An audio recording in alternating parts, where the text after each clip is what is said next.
Alright, well, hello again, everybody. So now here we are jumping into Act 3. In this particular video, I'm going to cover the first 3 scenes of Act 3, and then I'll cover the rest in a second video. So let's go ahead and just jump right in right here.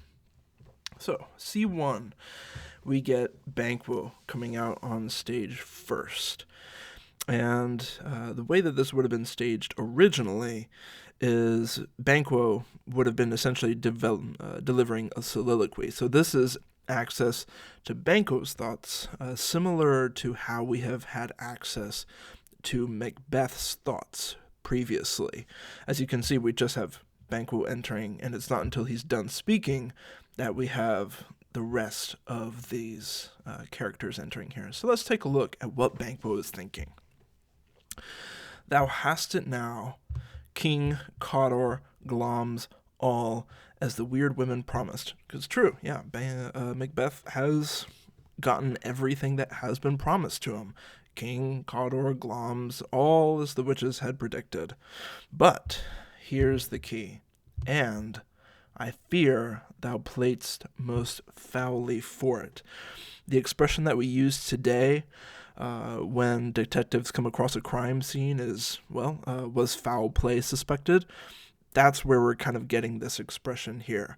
That Banquo is essentially saying, and yet I suspect foul play on your part, that you, Macbeth, thou played most foully for it.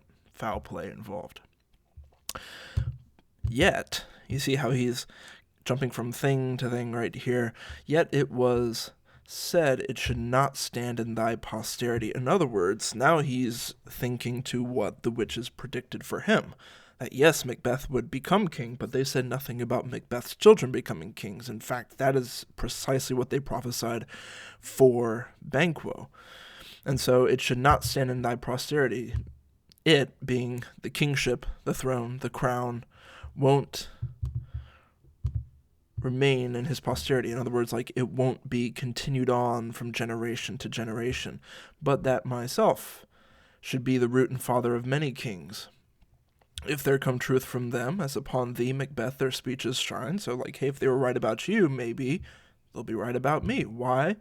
The verities, the truths, that's what verities is, that being a Latin reference, verity, the Latin word for truth.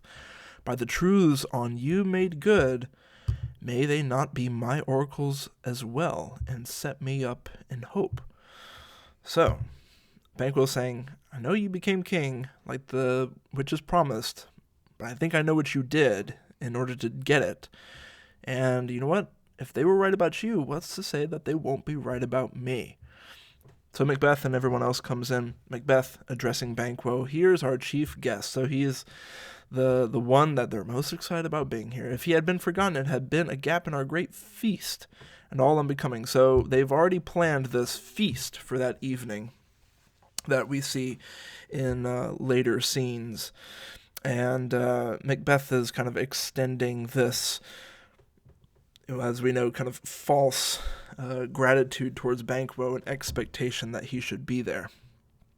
Okay, so Macbeth reinforces that. Tonight we hold a solemn supper, sir, and I'll request your presence. And Banquo responds, let your highness command upon me, to the which my duties are a most indissoluble tie forever knit. Of course, yes, just tell me and I'll be there.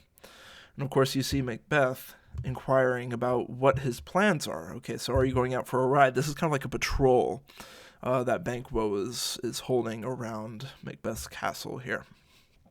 Okay.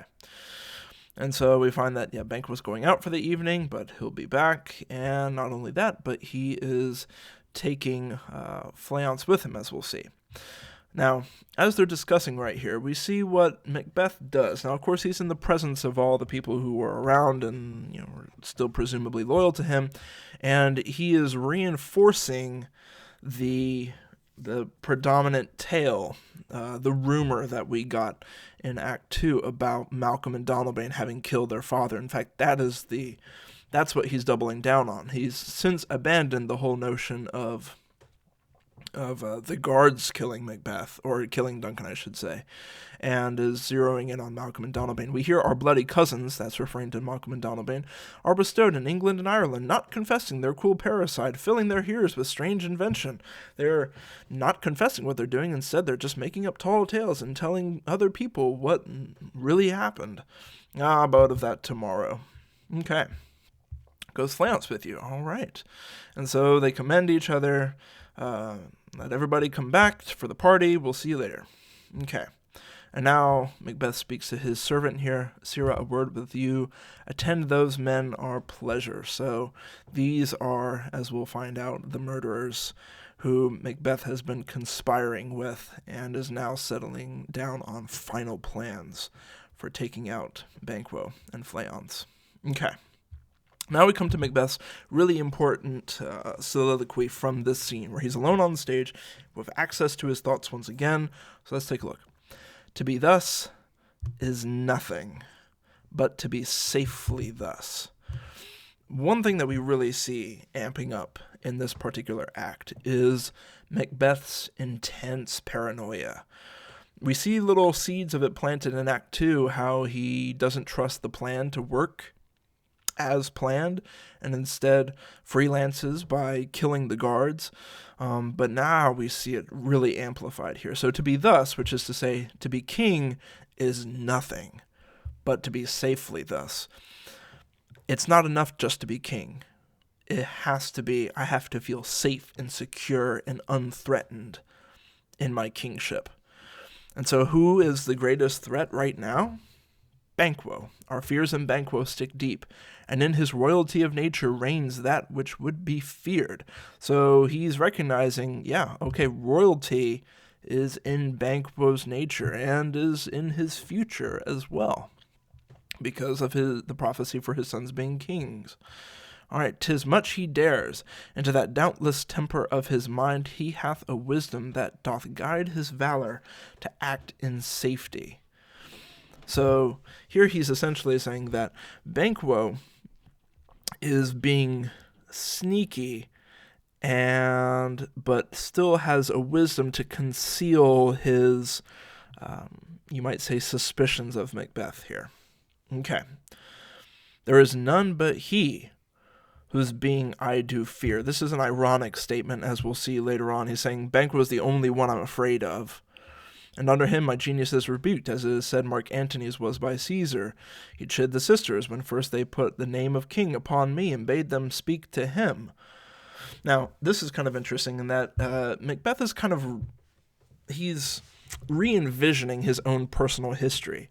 As we know, when he and Banquo first encounter the witches, they give prophecies to Macbeth, and then Banquo, he's not really buying it. And so we know that he comes up and he's just kind of like, oh yeah, well, you can tell the future. Well, if you're going to tell the future about my friend over here, why don't you just do the same for me? I'm not scared. I don't really care what you have to say. Prove it. And then they do. And so now what was really just kind of an innocent, not really taking the witches seriously gesture, Macbeth is looking back on this and saying, he was just jealous of me. He saw what the witches prophesied about me, and he wanted something for himself, which is, of course, not the case. But this is the way that Macbeth is starting to construct his own revisionist history here. Okay, then prophet-like, they held him father to a line of kings. Here's a really key line here, and I would encourage you to underline and highlight this. Upon my head they placed a fruitless crown and put a barren scepter in my grip. And this comes to the point of knowing that Macbeth doesn't have an heir. He has no one to be king after him. He has no children. And this is also kind of circling back to something that we discussed earlier about Lady Macbeth talking about how she would have bashed the brains out of her own child if she had sworn to something the way that Macbeth had sworn to killing Duncan. And this calls into question, are the Macbeths childless because they had a child who perhaps died very young? Or was Lady Macbeth's statement just kind of purely hypothetical? Well, if I had a child, I would have bashed the brains out if I'd sworn to this. Or is she speaking from a place of genuine experience? And so this, depending on how you interpret that, could add another layer of depth to Macbeth at this point, in seeing that for him, there's not just a desire for power and for being able to pass on his kingship to generations after him, but that there might be a very serious and very real grief that underlies that as well. So, as far as he's concerned, the witches put a fruitless crown upon him and a barren scepter in his grip. Of course, the key words here being fruitless and barren, nothing coming after. Thence to be wrenched with an unlineal hand. And this is a great couple of lines. A barren scepter in my grip. You can imagine that kingly scepter, that staff in Macbeth's grip, and then just being wrenched, being yanked out of his hand by an unlineal hand, which is to say, a hand that is not in his line, that is not within his family. Of course, this being Banquo's family. No son of mine succeeding. If it be so, for Banquo's issue have I filed my mind. So think of like filing as in like the way someone files their fingernails, of just sanding it down. Filing mine is a really vivid image here. For them, the gracious monk Duncan, have I murdered, put rancors in the vessel of my peace. And so he's got no peace of mind, only for them. And so here he's basically saying, I went through all this trouble, have done all these horrible things, have practically driven myself crazy, murdered an innocent person, made myself perpetually paranoid, not for myself, not for any family of mine, but all for Banquo and his sons, only for them. Mine eternal jewel given to the common enemy of man to make them kings, the seed of Banquo kings. Rather than so, come fate into the list and champion me to the utterance. Now, this is an important line, too, because, of course, so much of the action and plot of this play has been built around fate, prophecy, things that are destined to come true. And Macbeth has had a really complicated relationship with fate up until now. On the one hand, he's like, maybe I don't really have to do anything for fate to come about. Or maybe I do have to do something. And he has taken action to assist with fate, which is an ironic thing to think about. Now, instead of trying to hurry fate along to speed it up, now he's coming into direct conflict with it. And so this is where he's saying, come fate into the list and champion me to the utterance. Come on, fate. I can take you. You think that you're destined to make Banquo's line kings? Well, I have something to say about that, and I'm going to do something about it. So as you can see, Macbeth is increasingly less about words and more about action. Okay. So here the murderers come in, and I'm just going to highlight a few things as we go. That this is not the first time that these murderers and Macbeth have met. This is at least the second time, and they're really kind of nailing down the plans right here. Now, Macbeth has specifically recruited two murderers who have a beef with Banquo, who have a sordid past with him, and have reason to want him dead. We don't know exactly what it is. Maybe he put them in prison at one point, or imprisoned, family members for crimes they committed, something along those lines. But they have as much a problem with Banquo as Macbeth does at this point. Okay. So, see what we can say right here. Are you so gospel to pray for this good man for his issue, whose heavy hand hath bowed you to the grave and beggared yours forever? Maybe he took away some of their land or wealth or something like that. And now here we come to an important bit right here. The first murderer jumps in. We are men, my liege. This might sound kind of familiar. You might remember Macbeth and Lady Macbeth having a conversation where Macbeth looks to his wife and says, I do all that may become a man. Who does more is none. these murderers are trying to assert, their masculinity, their manhood, their dignity. And you might notice Macbeth has learned a few things about how to get people to do what he wants them to do.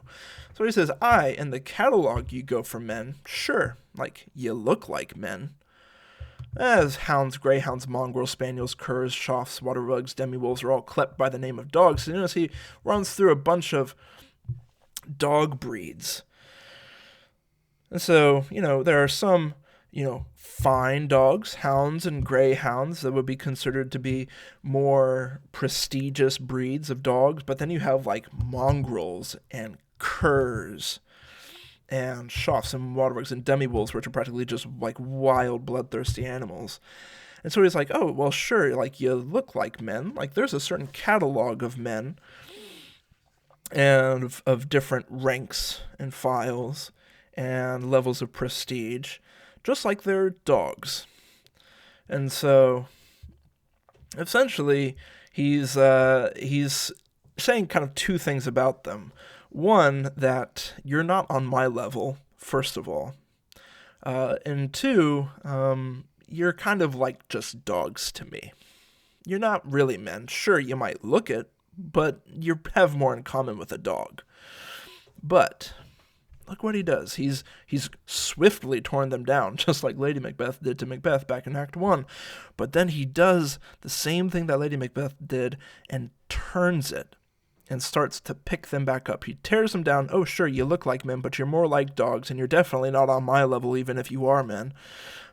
But if you have a station in the file, not the worst of the rank of manhood, if you're in fact not the worst that we can find in manhood or in mankind, just let me know. Say it, and I will put that business in your bosom, whose execution takes your enemy off, grapples you to the heart and love of us, which is to say, like, of me and mine, royalty, the top of the top, the cream of the crop, who wear our health but sickly in his life, which in his death were perfect.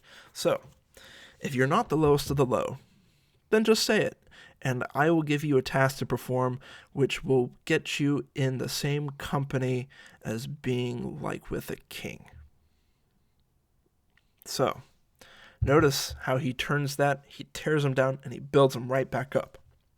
And they are with him at that point.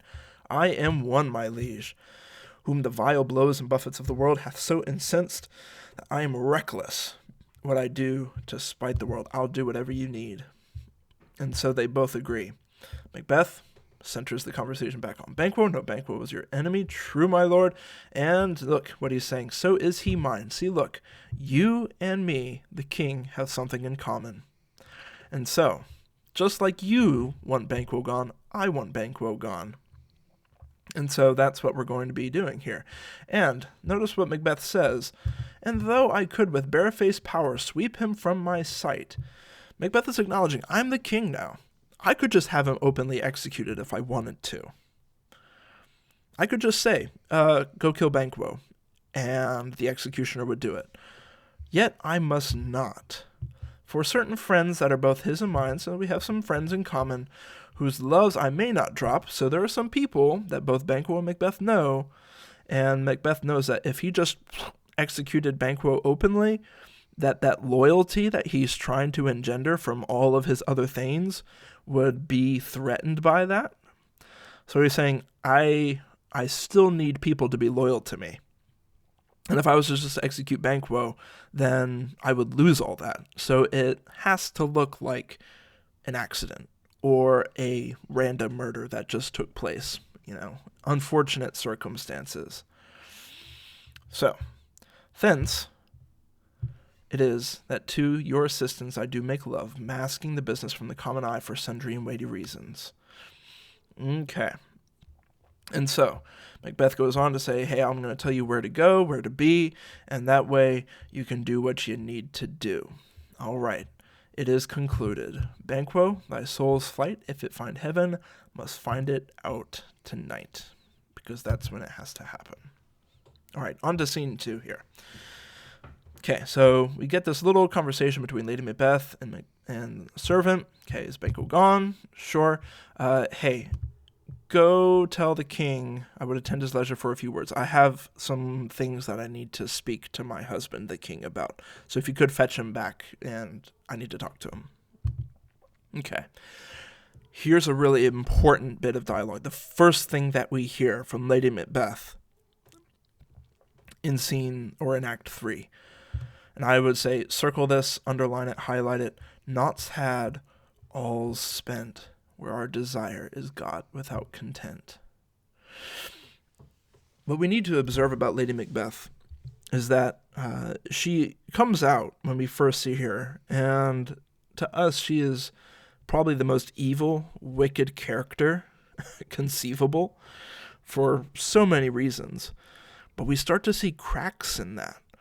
For example, the fact that she doesn't follow through with killing Duncan because he looked too much like her father while she slept. Oh, so she has an ounce of humanity in her.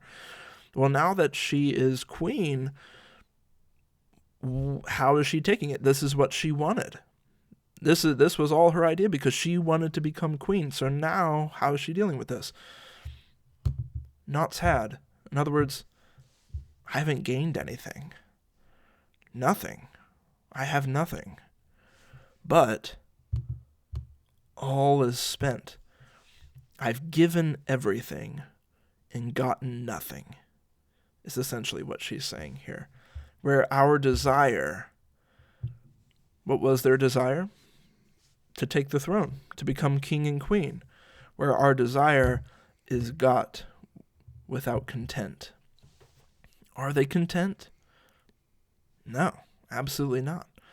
They're intensely paranoid. Both Macbeth and Lady Macbeth, they're looking over their shoulder at every turn to see who maybe suspects them, who thinks that maybe it was them who murdered Duncan. And so, are they content? No. As far as she's concerned, they've given everything, gotten nothing. This whole having a crown on your head, sitting on a throne, wasn't worth it.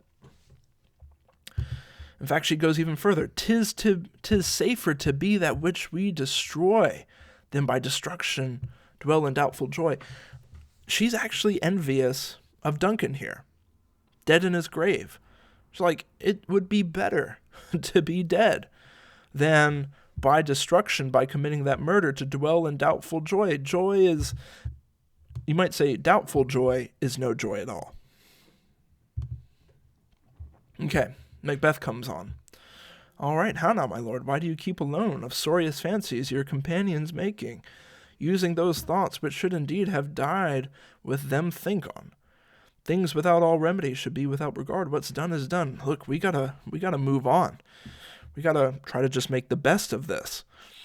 And notice how she's like, what she's trying to do is she's trying to get Macbeth mainly to move on right here, whereas we can tell that she's having a hard time moving on herself. And Macbeth, well, we have scorched the snake, not killed it. We've committed some injury, but we are not safe yet. And so this is where we see that paranoia gearing back up again. She'll close and be herself, whilst our poor Malice remains in danger of her former tooth. But let the frame of things disjoint, both worlds suffer, ere we will eat our meal in fear and sleep in the affliction of these terrible dreams that shake us nightly. Unless we do what we got to do, and of course he's thinking, get rid of Banquo. This is what we're going to be dealing with. Eating a meal in fear, sleeping with terrible dreams. And it's interesting that he kind of echoes what she just said. Better be with the dead, whom we to gain our peace have sent to peace. Of course, referring to Duncan here. Than on the torture of the mind to lie in restless ecstasy. Do you see how these lines are so similar to what she has said here earlier? 'Tis to be safer that which we destroy than by destruction dwell in doubtful joy. And that he's getting essentially onto the same thing right here. Better to be with the dead with whom we gain our peace have sent to peace than on the torture of the mind to lie in restless ecstasy. Now, of course, with Macbeth, he's still thinking that I can do something about that. Duncan is in his grave. After life's fitful fever, he sleeps well. Treason has done his worst, nor steel nor poison, malice domestic, foreign levy. Nothing can touch him further. Well, Duncan's feeling good. Time for us to do something to feel good as well. Okay. Lady Macbeth is, well, like, at least be bright and jovial among your guests tonight. At least, like, get with the program.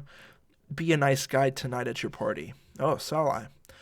Let your remembrance apply to Banquo. Present him eminence with both eye and tongue.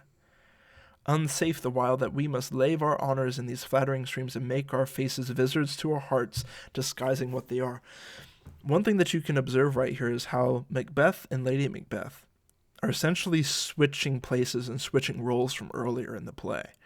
Because remember, when Duncan was arriving, what Lady Macbeth said, be the innocent flower, or look the innocent flower, but be the serpent under it.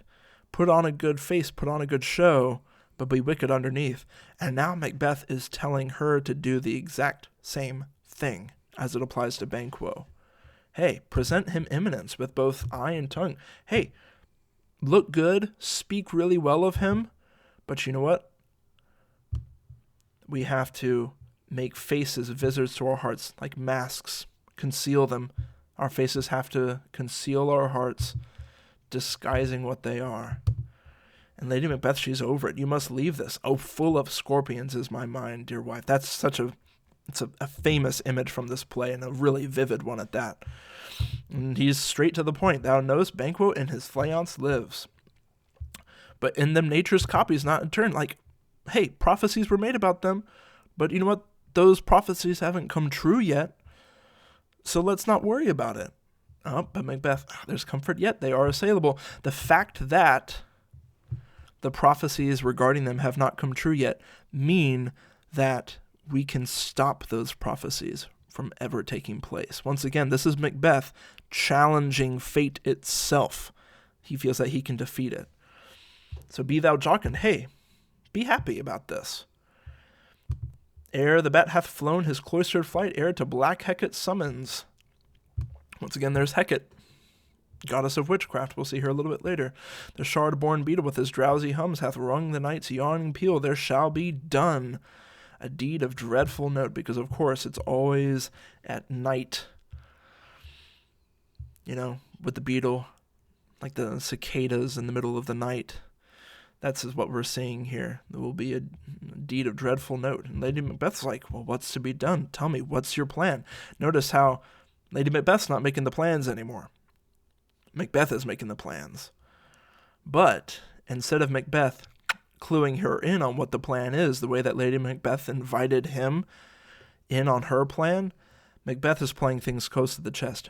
Be innocent of the knowledge, dearest Chuck, till thou applaud the deed. It's okay. You don't need to know what the plan is. All that you need to know is that it's going to happen. And when it's done, you can applaud. Now, come, sealing night, scarf up the tender eye of pitiful day, and with thy bloody and invisible hand cancel and tear to pieces that great bond which keeps me pale. Once again, this is an overture that we've seen throughout this play of these characters on the eve of planning to do something really terrible, literally summon darkness. And this theme again of don't let the eye see what the hand is getting ready to do. This concealing black night. So sealing night, just sealing out any light. Scarf up the tender eye of pitiful day. And now, like, day is something that's regarded as pitiful, something to be pitied. And once again, that invisible hand tear to pieces that great bond which keeps me pale. So this bond that he feels with Banquo, that for him is keeping him pale, like literally sucking the lifeblood out of him. Tear it to pieces. Light thickens and the crow makes wing to the rooky wood. Once again, there's a crow, kind of like the raven, that if the raven, caws, that means death is on the doorstep. Crow is kind of the same thing going here. Okay, good things of day begin to droop and drowse, whiles night's black agents to their praise do rouse. Of course, Macbeth has sent out the night's black agents to their prey, the murderers to Banquo and Faience. And then we see, notice this, we have this pause right here. which can indicate to us how Lady Macbeth is supposed to be reacting to this. And notice Macbeth's next words, "Thou marvelest at my words." You can interpret this even just from the text without actually having seen it be acted, that Lady Macbeth is probably looking stunned and horrified. That Macbeth is actually plotting to murder his best friend, and not only his best friend, but is planning to murder his son as well. Macbeth has gone from killing a king to double murder of the guards, now to plotting his best friend and murdering children at the same time. It's quite a development. "Thou marvelest at my words, but hold thee still. Things bad begun make themselves strong by ill." And of course, this whole becoming king was definitely something that was bad begun. But how do you make it solid? How do you make it strong? You just got to lean into it. So prithee, go with me. Okay. Now, scene 3, we'll move through this quickly right here. The murderers kind of set themselves up. They're waiting for Banquo right here. Banquo and Fleance enter, and they're kind of checking things out, making sure that we hear Banquo off stage. Here comes Banquo. A light, 'tis he, stand to it. Banquo, it will be rain tonight. Well, he doesn't even know exactly what it's going to be rain. First murder, almost cracking a joke. Let it come down. Banquo, treachery, fly, good Fleance, fly, fly, fly, run away, get out of here. And so Banquo, he dies. Fleance exits. And the murderers kind of hash it out because, hey, there was a light, then it went all black and darkness. They know that they got Banquo, but what happened to Fleance? Okay. All right, who struck out the light? It was now the way. But there's one down. The sun has fled. We've lost best half of our affair because, of course, to get all of their affair was to murder both of them. Well, they've lost half of that. Fleance got away. Well, let's away and say how much is done. So we'll at least tell Macbeth what happened. Boom. And then we come to the end of scene 3. So we'll pick up with scene 4 in the next video. All right, folks.